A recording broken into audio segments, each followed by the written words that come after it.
Please stand by for an important message from the Gimmick Table. That's a dramatic pause, right? Okay. So, Suspicious Behavior Productions presents Invasion from Planet WrestleTopia. It's a comic book that they came out with, and it's pretty great. Now, we here at the Gimmick Table are giving you a chance to win a copy of issue number 1. We're giving away 5 copies and 1 grand prize with an additional Cody Rhodes autographed photo included with their copy of Invasion from Planet WrestleTopia. What you're going to want to do is go to gimmicktablepod.com/contest, and that will give you all the rules and how you can enter for a chance to win.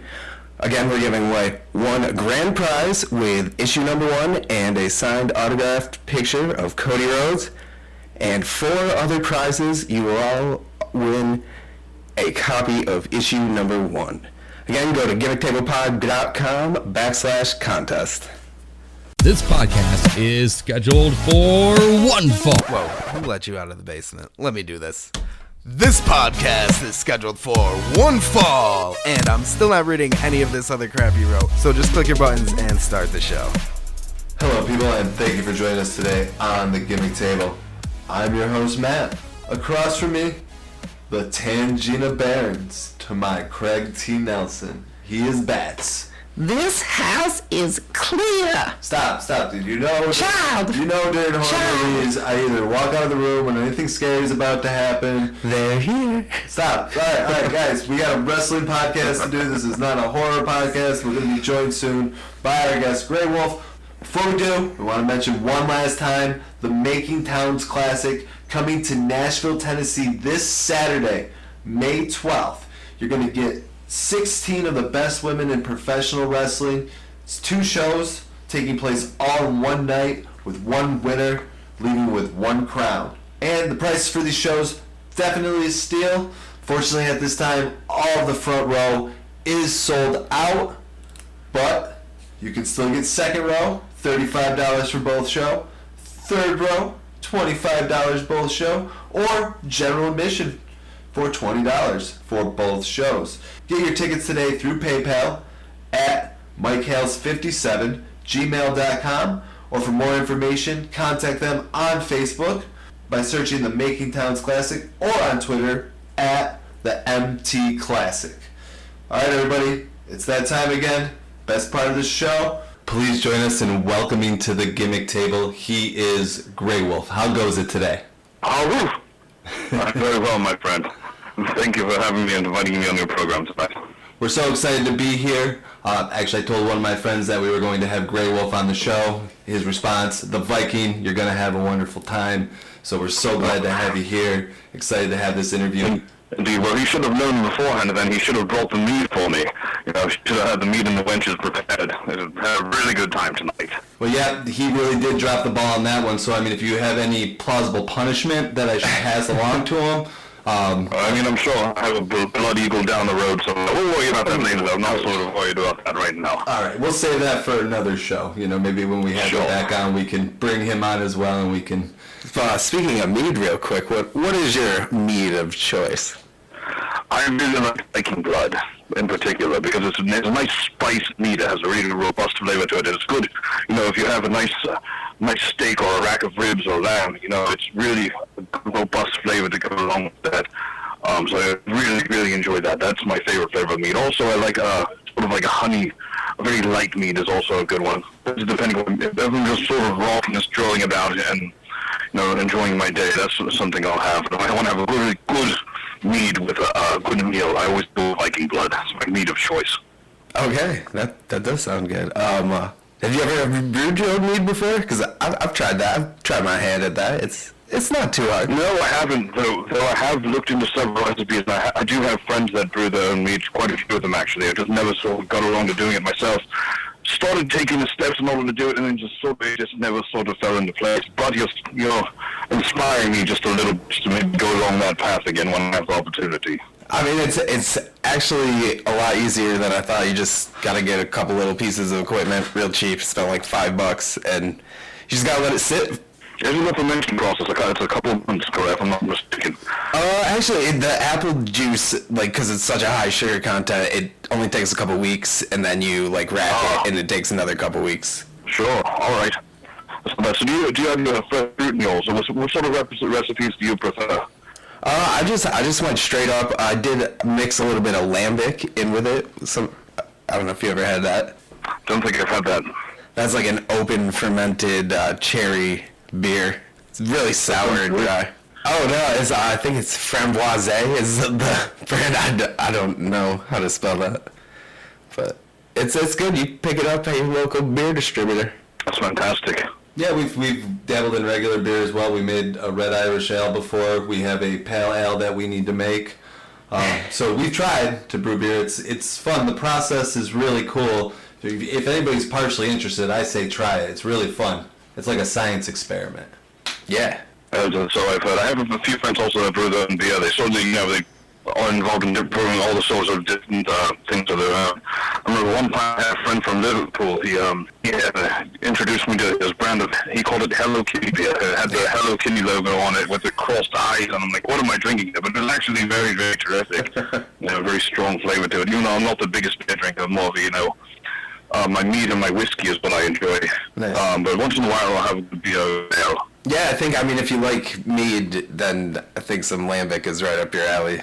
See, this show is more educational every time we have an episode. I never thought we'd talk about mead. Never thought that would come up on the show, but hey. I mean, we're with a common topic among me. One of my many. It goes along with my harem that I was building for a little while. A whole different sort of, you never know what sort of topic you're going to get with me. I love it. I mean, I'm envisioning you sitting at a wooden table with a horn full of some of that Viking blood and just a whole roast turkey, just ripping pieces off of it. Well, you're close enough. I just finished my chicken. I'm sitting at a wooden table. Although I don't have a drinking horn at the moment, I do have it's a mug and it has skulls all over it with a skull handle. And I'm actually drinking coffee at the moment to try and wake me up a little bit. It's been a sort of a day for me. All right, that sounds like a full meal. They'll get you ready for getting on the podcast. I had a salad. Got myself ready with some greens. Excellent. Now, one thing I wanted to say, I'm really glad to hear that you did have a successful recovery from, what was it, a ruptured patellar tendon? Similar to an ACL or an MCL tear, except the recovery on the patellar tendon is a lot longer because instead of being the tendon which wraps around the side of your legs, this is the one that goes through your kneecap. So when I had ruptured it popped, and my kneecap actually ended up going inside of my leg, inside of my quadricep. I'm sorry, I hurt myself. I looked down and I felt it, and my kneecap wasn't there. So, the doctor actually had the surgery. He gave me an estimated 8 months to a year to recover. And with some other personal issues I had gone through, it took me, a year to get back in the ring, to really full-time devote myself to training again. Yeah, those knee injuries are rough. When something like that happens, because I kind of looked into it, I did a little WebMD, and you kind of see that. I'm not a doctor, so I couldn't tell you shit. That's why I'm on WebMD. But you can't walk when that happens. It's literally what holds the structure of the whole leg up. Congratulations, Dr. Man. Yeah, that's what happened. Initially, they had an immobilized brace from my hip to my ankle after the surgery for about 2.5 months. They put me in a different brace which you could actually move, and you had a dial where you clicked on different settings and it allowed you to gradually be able to bend your knee again.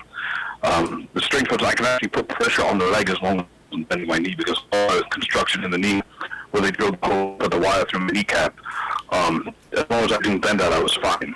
They still didn't recommend putting a terrible amount of pressure on. But yes, it was a very arduous recovery, to say the least. And that's got to take a lot of patience too. I mean, especially if it takes you away from something that you love doing, and you got to sit up and not be able to even train. How do you go from being in a position where you're constantly wrestling to not? And that's probably the most difficult part of the recovery. Wasn't the physical part of it. Because of what I do within the ring, I have extremely high pain tolerance, and I can deal with a lot, just from the training I endure every day. It really has built my body up to have quite a bit of tolerance for that, but it was really the mental distress That was cold more than anything. For the first few weeks, I wasn't permitted to go to a gym, and that's one of the first questions I asked my doctor after the surgery is when could I return to the weight room. And he said, well, at least a couple of weeks waiting until you see me again. So I was actually at home the first week or so. I couldn't do anything. As soon as I was given the okay, I was at home with resistance bands. I was training with resistance bands, my leg in a full race, to ankle, doing what I could with resistance bands, and as soon as I could, I was back in the gym. It looked like Frankenstein, I had a cane, and I was walking funny, and all the Tin Man or something like to that effect, hobbling in the gym with this sort of cane and this, strange posture, a massive brace under my pant leg. But I did as much as I could, and having to watch on the sidelines, all of my friends succeeding and everybody doing what they love to do, it is mentally taxing on you, and it can become unbearable at times. It's just trying to condition yourself to be good enough to fight through that distress and know that this is just a situation and all things temporarily eventually pass, and that with doing the right thing, I'll be eventually back on the right road, and I did, and I put myself back on the right road, and back in the weights, back in the gym, back in the ring, I'm actually doing yoga now every day. It's part of my regimen. I do yoga every day as well. So I have a multifaceted regimen that I follow. That's awesome to hear, though, especially because that could, cause a lot of people to kind of just give up. But you're able to come back from it. So what's it like when you get the opportunity to finally step back into the ring? It's exhilarating to be able to step between the ropes again. As everybody, or most people know, I train at the Monster Factory. I'm a coach at the Monster Factory. And for several months, Danny Cage, the owner, wouldn't let me live Monster Factory because he knew that I'd probably get in the ring and do something I shouldn't be doing and, push myself. And he didn't want to see me re-injure myself, so he wouldn't even let me come down. Getting back between the ropes physically, it's sort of, you hesitate a bit because of the injury and because you have to sort of test the waters and see what you can do, see what you can't do. So it's a process, and I'm still doing, there's a few things I still hesitate to do a little bit, but I'm working my way back. That's good to hear. And when were you able to actually step back into the ring? How long ago was that? I was able to start training lightly in October. So I was able to do basic things, run ropes. I was able to change this a little bit. Not too strenuous, and I've gradually been building up from that foundation, from that piece. Good to hear, man. Now, long before you had to worry about taking bumps or injuries, you obviously connected with professional wrestling. When did you first become a fan? I was very young. I don't remember exactly what age, but earlier than 10, I know that much. You always hear the tales, and you see the tales of gladiators and the knights in the arena, and you hear the epic tales of all the heroes like Heracles and Aegis the lad and all these other heroes. And when I first saw professional wrestling, I felt like there was all that come to life. It was the biggest, the baddest, the meanest, the toughest individuals on the face of the planet performing in spectacle in front of thousands and thousands of people. I feel like it was just all that come to life, and all of them were larger than life. I feel like the biggest, fiercest combatants on the planet were squaring all in this ring, and it was an instant draw, it was an instant allure for me. And I was, from that age, immediately I was hooked. And in particular, was there any wrestler that you were drawn to? I was always particularly drawn to, the powerhouse kind of wrestlers. I sort of grew up, it was late 80s, early 90s, so obviously Hulk Hogan was popular at the time, Davey Boy Smith, Macho Man Randy Savage, the Road Warriors. You had all these big powerhouse individuals, the power, the pain, obviously, were a tremendous influence, and you had all these sort of individuals, and I really was drawn to power style, and I always see these big men throw people. I say, one day, I'm going to throw people myself, and that's what I do now. Yeah, I can definitely tell from what I was able to watch. You have a very powerful presence, and the fans really resonated with you, especially the younger fans. You definitely saw that they were really invested in you, and what you're doing in the ring. You are a monster of a man. Yes, that's years of dedication and training. As soon as I was permitted to train beneath the weights, I knew, this is what the big men had to do. Is they had to lift weights. So as soon as I could, I was lifting weights. And before that, I would lift the heaviest things I could find, whether they be heavy branches or heavy rocks or anything you could sort of find that had any kind of weight, but I was lifting that. So that's always been a pastime of mine as well. All right. And did you know when you kind of wanted to pursue professional wrestling as a career? I think from the moment I saw it that I wanted to do it. And there was no real question in my mind, and from the first time I think I began taking steps in order to eventually accomplish what would become my career. So from that earlier stage, the first thing I saw, I sort of looked. And what would eventually lead you to the Monster Factory? Well, the Monster Factory always had a very world-renowned name in the world of training professional wrestlers. And back when I was breaking in, there was a few other ones running. I mean, the Haruph Owens, and Allentown, and a few others. I can't remember. I know Arthur was running the Wild Owens Academy at the time. And the Monster Factory always stuck out. I remember Pretty Boy Larry Sharp was the one who had run it, and several big names had come out of the Monster Factory at the time. The Bam Bam Bigelow, you had Tatanka, you had the Headbangers, King Kong Bundy, all enormous names that had come out of the Monster Factory. So the Monster Factory itself had a bit of a reputation. So I even developed myself from a young age. I thought about the Monster Factory. So this is where I'm going to train. This is where I'm going to do professional wrestling. And you finally ended up training there. Was there anywhere, was that the first place that you ended up, or was there anywhere before there that you trained? Well, I had done some bodybuilding and some powerlifting beforehand, but nothing wrestling related. As training-wise, had I done before the Monster Factory, so I knew where I wanted to go and made it my pursuit to do so. So I trained, but it was a different ownership. Now it's owned by a friend of mine, Danny Cage, who will argue to Danny Cage in the current Monster Factory in a little while. But at the time, it was Pretty Boy Larry Sharp was still alive, and he was the owner, and those different people trained up there. They ran a promotion out of Monster Factory. It was completely different. When I began training, I like to tell this anecdote that it was a warehouse that looked empty all the time. It had no heat in the winter and had no air conditioning in the summer. And when it would rain, you'd have buckets full of water. You had to cart out the building because the roof would heat so terribly. And to see, going from that to what the Monster Factory is now, with what Danny Cage has, is fully functional facility, very close to what they have, outside of the Performance Center. Second best, maybe out close to the Performance Center that they have there in Florida. So we really have all the amenities now. Yeah, definitely. I mean, everybody, the Monster Factory, I'm fortunate to work for one of the local promotions and help with their Twitch stream in the school there. The Monster Factory is extremely praised by all the trainers there, and they definitely tell all the students the way that you guys do things is definitely the right way to go about it. Oh yes, definitely. We have we're very close with Ring and we have a relationship now with I know Danny Cage is in contact with a lot of the people down at NXT, and we got one student of ours that's currently signed with NXT for the past several years, Steve Cutler. He's one of our students down there. So we sort of know, we have a working relationship with Bill Martin and Matt Wichelinsky, who built and advised a lot of the training styles that they have down in NXT in Florida. And Matt Wichelinsky was the former strength and conditioning coach for WWE. And we have very good relationships with them and Rick Ross, Thatcher, and all the people that really help devise these systems of training that create some of the top individuals and stuff going on to do tremendous things. So we're really closely related to that style of training, and we sort of go looking for them and the drills that they run and then what they do there. And we try to prepare people for if they could try out with WWE or move on and tell them exactly what they're looking for, because we know firsthand exactly because of our relationships what these promotions are looking for.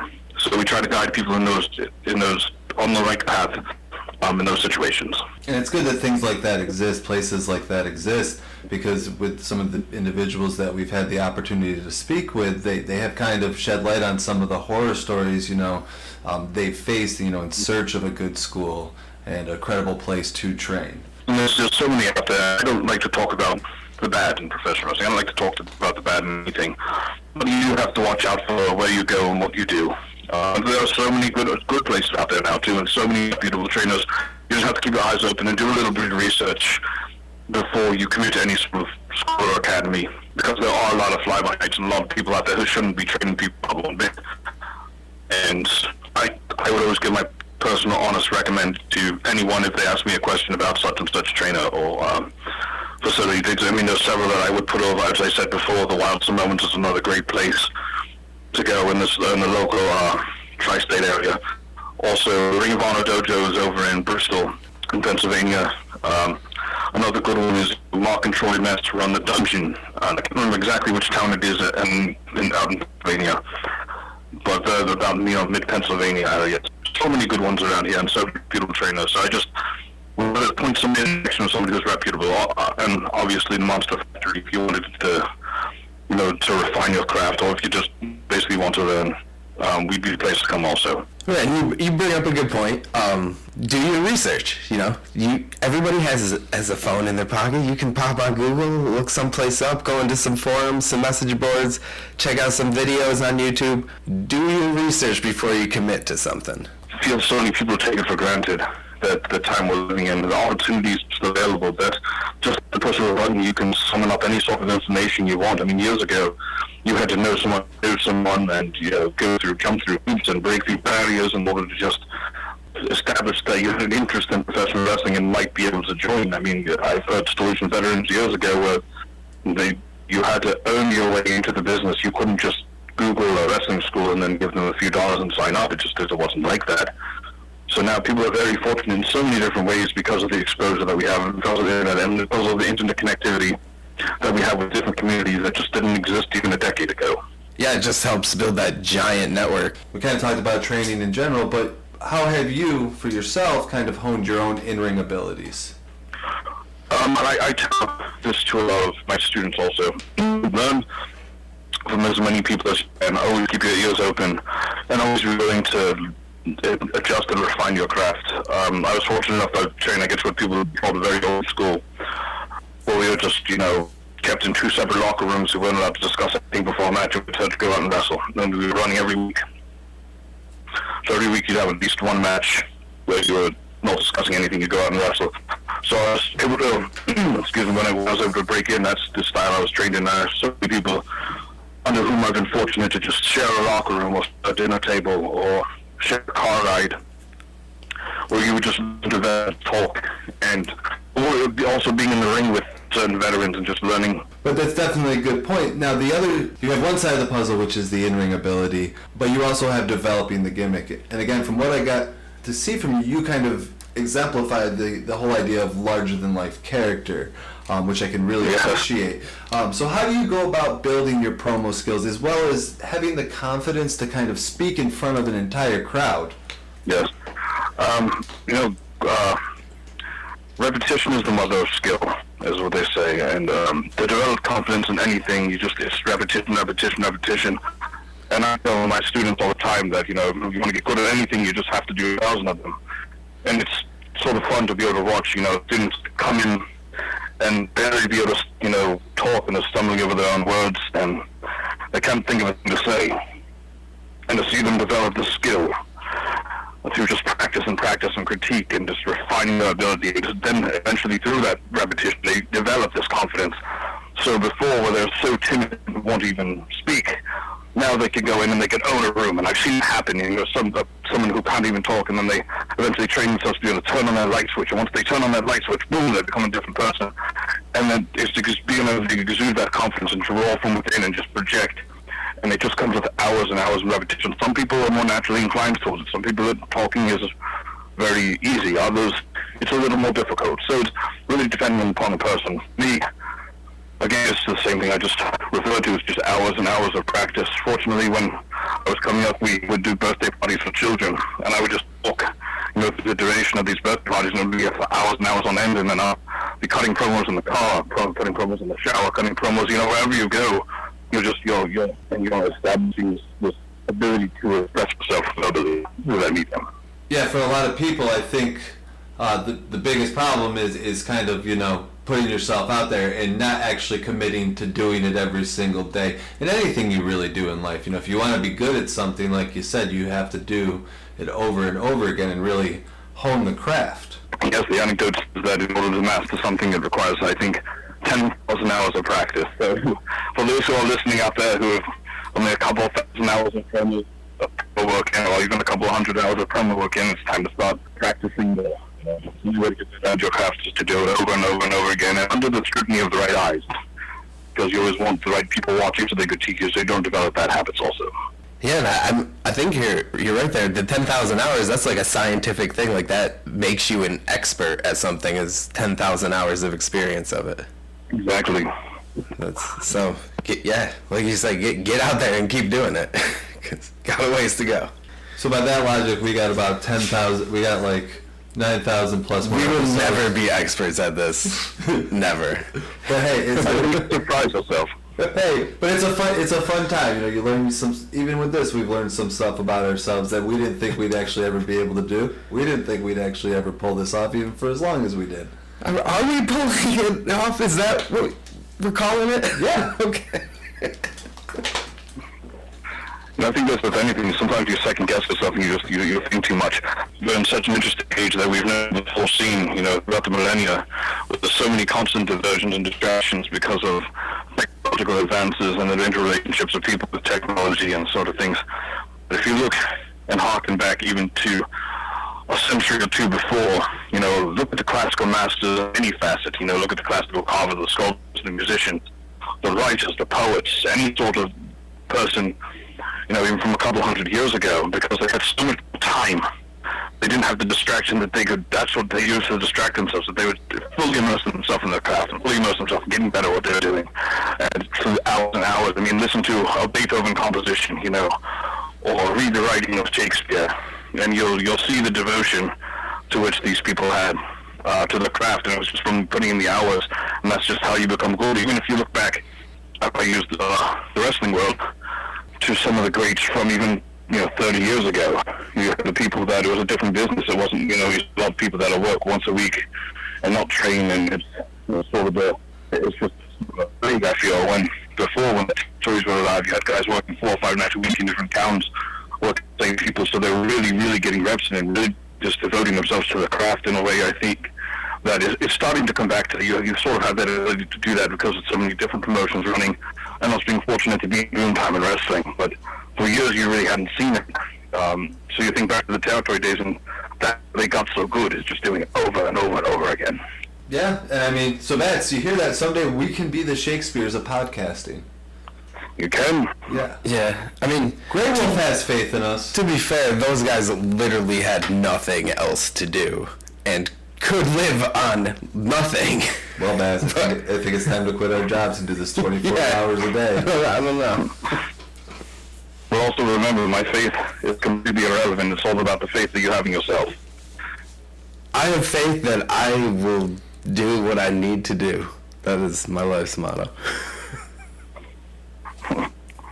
He's the less ambitious side of the table, but hey, I love him. Now we kind of want to just touch on, there's a lot of highs and lows with whatever you do in life, but what have kind of been some of the best opportunities that you've been able to embark on because of professional wrestling? It opened the doors to so many different avenues. First, I'd like to come out just with so many wonderful people. There's so many people in my life I wouldn't have if it weren't for professional wrestling. So many relationships I've developed and I've established, and just the people that I've met, I'm extremely grateful for. So first of all, that's that. Then this opened the door for me. I've done a little bit of acting because of it. I've done, commercials. I've done some radio. I've, do several podcasts. So I just feel like once you walk through the door, it's sort of the opportunities, as you seek them out, they sort of begin to come to you also. So sort of a given what you put out into the universe, you sort of receive. But it's definitely, I've had some wonderful opportunities to be on television, Ring of Honor, to have done some extra work with WWE, and it's also just putting the work in here and devoting myself fully to what I do. The opportunities just, they abound, and there's so many things I have in the works that I prefer not to mention because I'm sort of keeping them until ready to release them. But the doors opening to different mediums also. So I'm very, very glad and very grateful to have had those opportunities. And just last Friday night, I was welcomed to do a breast cancer benefit for a friend of mine who had a double mastectomy done, and we were raising $3,000 for her, so she can live while she recovers. So I was very happy to be involved in that, and these are the things that gratify me the most. That's nice. Now, you say you've done some commercials and stuff. Now, have you had any formal acting training? Full acting training, no. It's just sort of what I've done which is a good overlap because there's all the similarities, structurally and behaviorally that we do as far as acting. But I have had roles in movies, a few movies now, and I've done, as I said, the commercials, and I did have, it's a role upcoming TV series with several pilots, and we're just waiting for the official word to move forward with it. So I also been, participating in that venture as well. That's pretty sweet. No, you definitely keep us posted with that. You got a SAG card? I do not. I'm not union. I don't know whether to say fortunately or unfortunately, because you can only work when you're union and other work when you're not union. So ordinarily now I'm sort of happy in the union because it allows me more opportunities to do smaller things. But eventually, maybe I'd like to be down the road, but we'll explore that sort of when it happens. I mean, you get some real nice health benefits. Yeah, that's what I've heard. Wait. I'm more worried. I'm concerned about the food they provide to you on set. I hear it's wonderful. It's craft services. So, oh man. See what? But my uncle's been an extra in a few movies now, but I think he got his SAG card after the first movie. And you get health insurance? You get health insurance. I mean, you gotta pay for it, but like you can pay into health insurance, like nice health insurance. So all I gotta do is become an extra, and I can get better health insurance than my work provides. Yeah, I don't know if it's TV or just movies. Nobody wants to see my face. Well, nobody wants to hear your voice either yet, but here we are. We'll see you have a terrific face. Right. Well, the one thing that's just something you can say. That's the one thing I say is, everybody's beautiful in podcasting. Now, kind of touching on how you've expanded. You started out with professional wrestling, but there seems to be with you, just from talking to you here, this constant need to grow continuously. And maybe it's not just in wrestling, but in other avenues. What do you kind of attribute to being the factors that give you kind of that motivation? I don't really think it's motivation as much as a necessity. I mean, it's one of, I'm not sure if you're familiar with the work of Tony Robbins, but he goes over the 6 essential things that we all need for our survival as humans, and growth happens to be one of them. And when you stagnate, when you stop growing, things become mundane, things become commonplace, and you tend to become depressed and you tend to become upset. So it's naturally our inclination as humans to want to explore new things, to want to develop, to want to grow, and to continue to go down those avenues of growth for the entirety of our existence, and to just become better at things and get better at things. It's, I don't think, as much a motivational thing, though it can be, as it is just an innate human quality. It's just something that we do. I mean, every day you learn something, every day you get better at something, you become something more than the day before, you learn something new. When we stop learning is when we die. And hopefully we can push some goals as much as we possibly can. I wish sometimes that, I feel, you get stuck in a rut with things, and, you kind of got to find a way to pull yourself out, but you have a very cool attitude on life, and I think it's cool that you understand that you have to constantly grow. And do you feel like having that mentality kind of when the lows in life do happen, does that help you get through it? You just not take things in a negative light, and you are where you are in the moment and try to move forward from that moment as best you can. I'm saying when you find appreciation, you find gratitude for even the smallest of things, it negates the ability to see the negative in things. Something might look at the time drawback. There's always something to learn from. There's always an opportunity to grow. There's, they say once you hit rock bottom, the only place you can go is up. So all things in life are a matter of your perspective and how you see them, because your perspective determines your reality. So if I look for the negative, searching something, I guarantee that, I'll find it. But also, if I'm in a situation, I have so many things to be grateful for. All the small things that people tend to take for granted and people tend to overlook, the abundance and joy which we have in our lives that people just find as commonplace. One of my practices is first thing in the morning, before I do anything else, immediately upon rising out of bed, is I find at least 3 things that I'm grateful for in life. And once you set the day's tempo with that the small act of gratitude, it sort of extends into the majority of your day, and to the rest of your day, and just changes your perspective immediately on waking to one of abundance, joy, and gratitude instead of one of deficiency negation. So it's just a matter of setting your mindset there. When you can shift yourself from the mindset of efficiency and negation to one of abundance and joy, it'll determine, your entire reality and set the tempo for your day. And you'll begin to see things differently. And I'm not sure if you're familiar with the work of Wayne Dyer at all, but he says, when you change the way you look at things, the things you look at begin to change. And through just these small acts of practicing gratitude every day, this is a reality I can assert for myself that is indeed true. At least this works for me. No, I can definitely agree with it. I've definitely listened to some Jim Rohn. I think I'm pronouncing his name correctly, and I think he has a really cool and interesting perspective. And I know I can picture who Wayne Dyer is, and I've read some of his stuff as well, and kind of what he thinks. But you're definitely right. I can tell for myself, and my co-host is going to roll his eyes when I say this. I know when I'm able to get up early and kind of think about the day and plan, or opposed to when I wake up 30 minutes before I have to get to work and I'm chaotic, and the first thing in my mind is I got to go to this job that it's not my favorite place in the world. So, I'm definitely not in the goodest place when I go there like that. The goodest place? The best place. The best place. I was there for 10 hours today, okay, excuse me. The best place I could be. But when I definitely have time, in the day, I get up early. If I get up at like 7 a.m., I have to be to work at noon. And I'm able to actually kind of do stuff that I want to do, work on the podcast, read, and kind of have almost a full day before I go in there. My day at work is a breeze, and anything that happens there that I have to deal with is it just rolls right off me. It's not as important, and there's no negative impact. So I think it's definitely important to kind of like you said, have gratitude, but kind of be able to think about the day and appreciate it before you get thrown into in my case, the shitstorm that I call my job. Yeah. Yeah, so the way we talk about things and the way we look at things, and once we begin looking at things a certain way, we tend to see more of what we're looking for. So it's just shifting your perspective to that reality and, your reality, your intent of your will, and embark on the journey that is your will and your intent. Definitely a cool way to look at it. Now, you kind of touched on it. You had the opportunity to work for the WWE and Ring of Honor. What were those experiences like?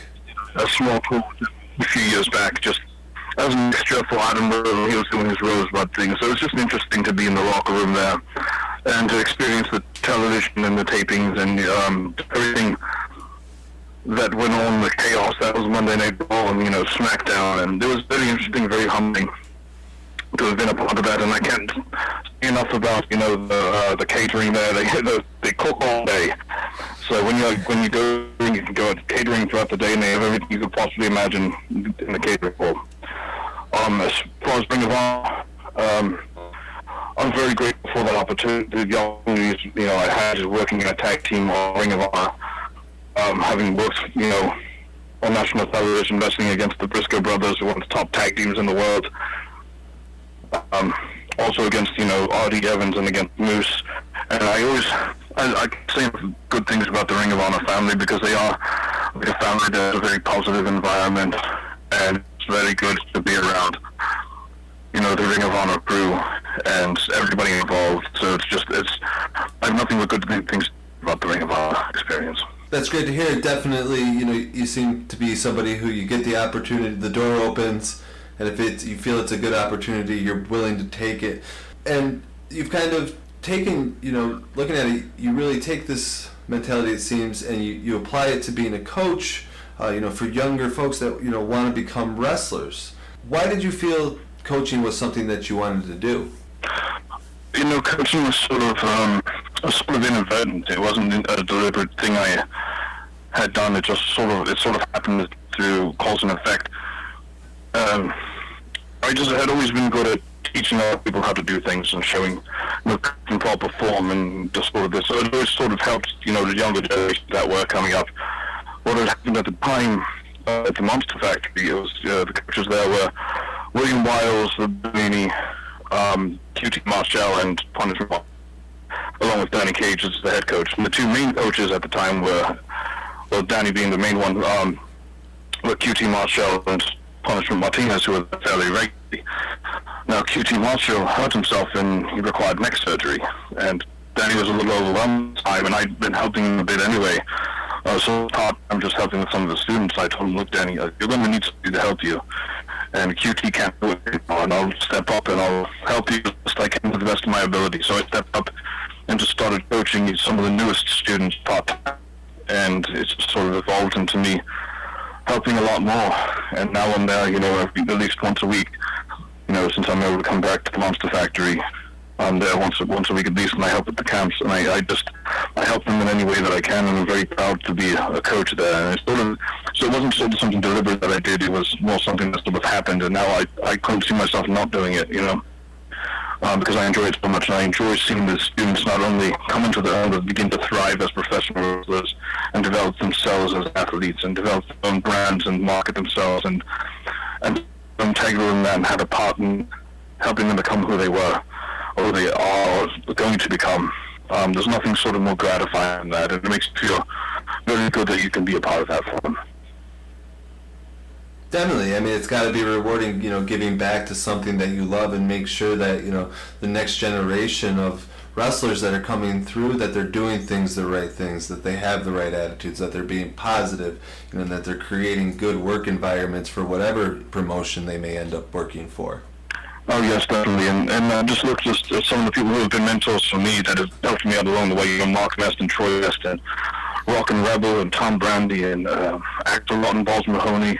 Some of the people have been sort of mentors for me, and a big component of my life is everybody knows his name is Brutal Bob Evans.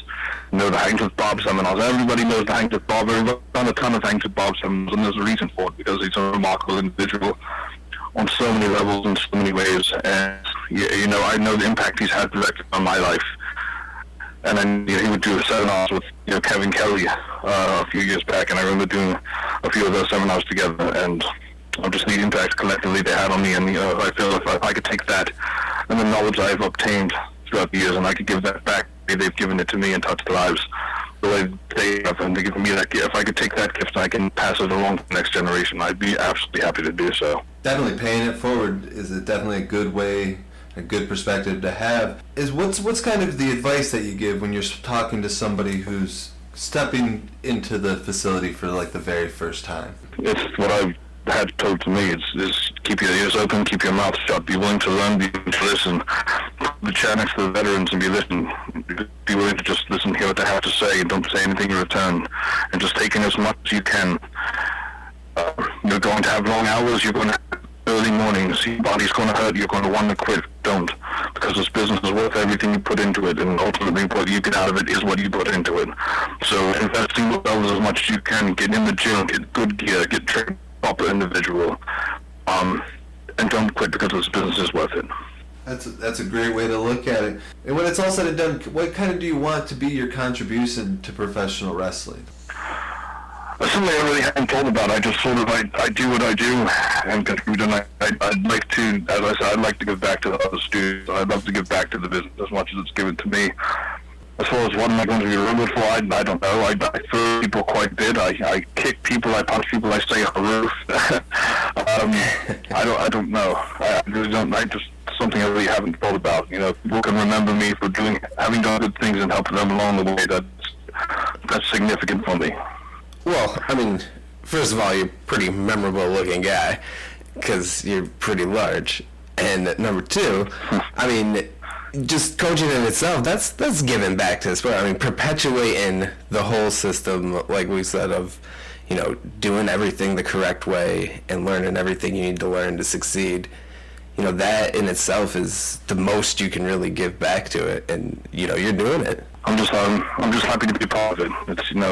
It's my life, it's what I love, it's my passion, that's what I do, and I'm just very, very happy I'm grateful to be involved in this wonderful world of professional wrestling. I'm sure they're grateful to have you there, man. Yeah, I want to start a whole podcast just where we talk about mead now, and you can be our weekend guest, and we can drink it together. The mead tasting hour. I'm sure the podcasts out there, there's sort of for everything now, so if you look, I'm certain you'll find one. Yeah. There's probably a podcast where they probably just taste beer and different kinds of alcohol. That's a cool idea. Now, if only we were drinking as we're doing it. That's the next step. Sometimes I am. Yeah, some of our guests, some of our fans were actually worried about him, and we got some messages. You know, I don't understand. They didn't know if they needed to like start a GoFundMe for an intervention. Just because it's a Wednesday night. Whatever. People do that. I'm not judging you. Yeah, you sound like it. No. Judge Judy over here. As you're continuing your journey, what kind of goals have you set any goals for yourself over the next year that you'd like to see accomplished? I have. Well, I don't like to put them out I don't like to put them into the universe verbally. I just like to act upon them. I'll let everyone else sort of see what is about to unfold and what I have set before me. I will say I have pretty big things planned ahead, and I've already taken the steps I need to do in order to reverse engineer and to accomplish these things. So anybody who's listening, just keep your eyes on what's going on, keep involved, and you'll sort of see what's going to transpire. Definitely a good way to look at it. We hope the best for you. Now, how can our fans, or how can they get a hold of you on social media? On social media, I'm very active on social media, so please, if you're listening, feel free to hit me up, feel free to talk to me, leave comments. My personal Facebook is facebook.com/x Greywolf, that's Greywolf with an E. My Twitter handle is TLW_Greywolf, and my Instagram is Greywolf Raventhorn. That's RAVENTHORNE, Greywolf Raventhorn. Those are the three best ways to get in touch with me on social media. Also, I would like to say, stop by, check out some of the content for the Monster Factory, monsterfactory.org. Also, Monster Factory Facebook, Instagram, and Twitter. They're on both channels, have a YouTube channel. So please, I encourage you, if anybody wants to become a professional or a fan of professional wrestling, just into the Monster Factory as well. We do camps. There will be another super camp coming in July. We're going to be doing a camp for children over the summer where teenage children can come sign up and learn the basics and fundamentals of professional wrestling.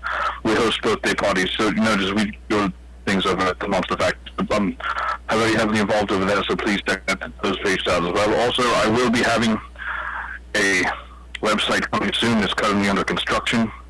If you follow my social media on my other mentioned, then I will be posting that up there.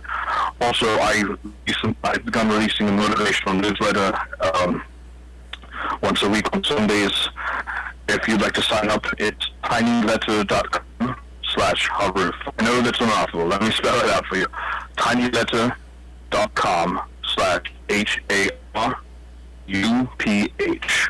You can sign up and you receive a free motivational newsletter that I put out once a week. Now, is that the sound that you make when you do your call? Yes, that's my battle cry. And we'll make it real easy for everybody listening who wants to check out the Monster Factory, or who wants to get that newsletter. You can find all that right down in the show notes. Easy click, boom, you're there. Excellent. All right. Now, when can we see you in the ring again?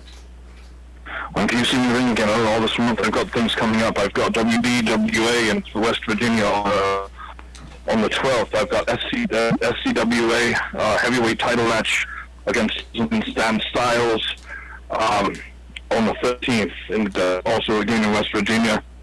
May 26th, I have a big match against my longtime adversary, the Van King, Kindred Kamari, at OCW Seaford, Delaware. And what I'm telling people, what I'm going to do is I'm going to beat that bloody pile with a clove of garlic and a sock and maybe hit him over the head with an Anne Rice novel. So you're going to want to stay tuned for that. Nice touch. He's had it coming for years. Those are like thousands of years. And I always post more on my social media, so what I'll be doing is going to be posted up on my social media as well. And we'll definitely keep an eye out for you. Very, very active on the social media for a Viking. Yeah.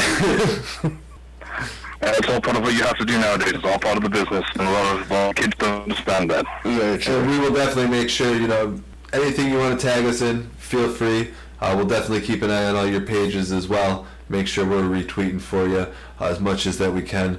I kind of have to for anybody that can bring mead and rice to the Gimmick Table. My full support. Bringing a lot of culture, yeah.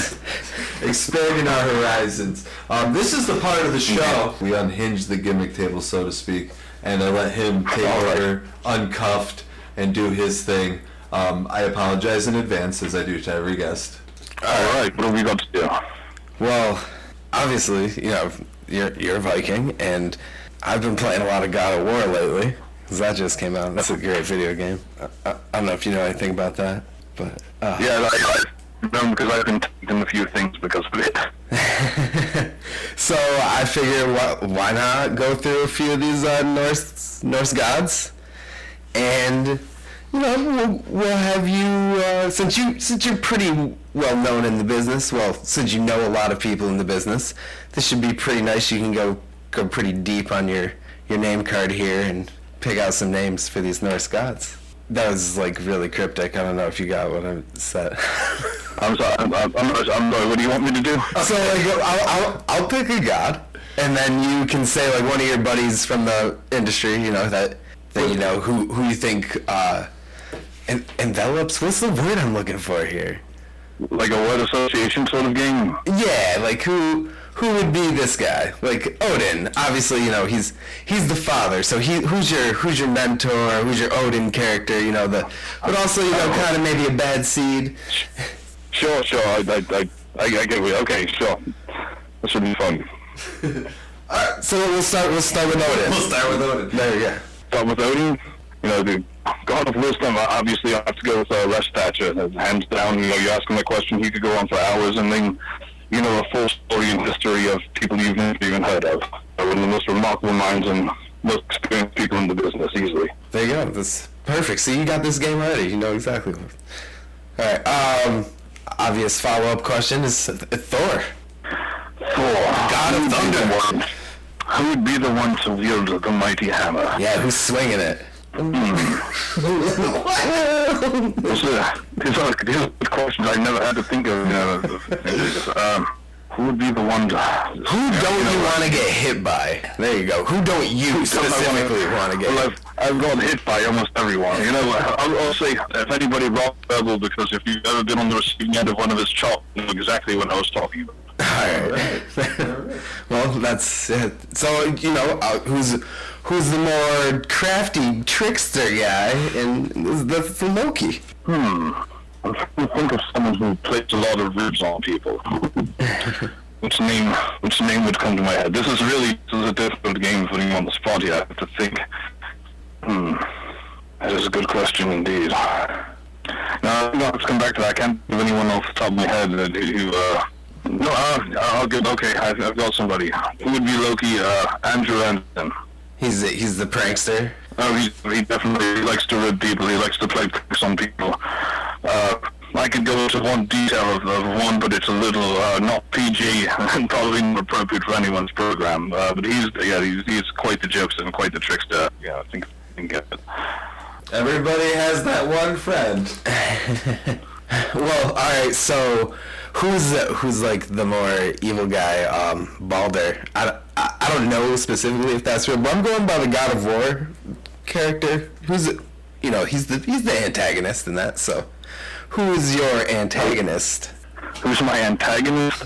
Probably my old trainer, Atlas. We've had many times where we didn't see eye to eye, and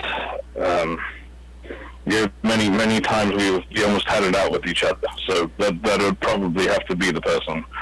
Intense individual, almost respectful, but sometimes we just weren't on the same page. And that's Greek mythology. What is this, a crossover episode? Oh my god. What? Alright, so... We're delving into Greek mythology now. No, never mind. Alright, so, last one, Tyr. He's the god of peace and war. He's the one who... He helped... He helps win wars, trying to make less death. He's kind of the good guy in all of this. Right. I don't know, maybe Mark Nest. I'd have to maybe Mark Nest's as that person. You know, I've seen him go out of his way for so many different people to try to repair bridges and extend olive branches, and he's just a remarkable individual on so many levels, somebody having so much respect for that I'll probably have to give that position to him. Perfect. Right. That's exactly who it would be. All right. So there you have it. There's your lineup of Norse gods. All right. Kudos to you, Bats. Yeah, patting myself on the back right now. Greywolf, this was a wonderful time. Thank you so much for joining us today on the show. Definitely a great perspective, a positive perspective. It's fun to hear. We like you said earlier, you like to talk about the positive, not the negative. We're very much into the idea of, the good, not the bad. That's what makes the world work in a good way. Breaking the Viking stereotype. Yeah. You think, oh, this is gonna be mean, gruff guy. Nope, he just drinks mead and has a positive attitude. Well, that's a lot of misconception a lot of people have. If you really look back, the really pioneers in art and culture and development of society, and there's just so many standards that Haruph uses and abides by, law codes, and just look at some of the art and architecture and just some of the beautiful things people thought of them as savage barbarians, and really our ancestors weren't. They were some of the most hygienic, meticulous people you had ever met.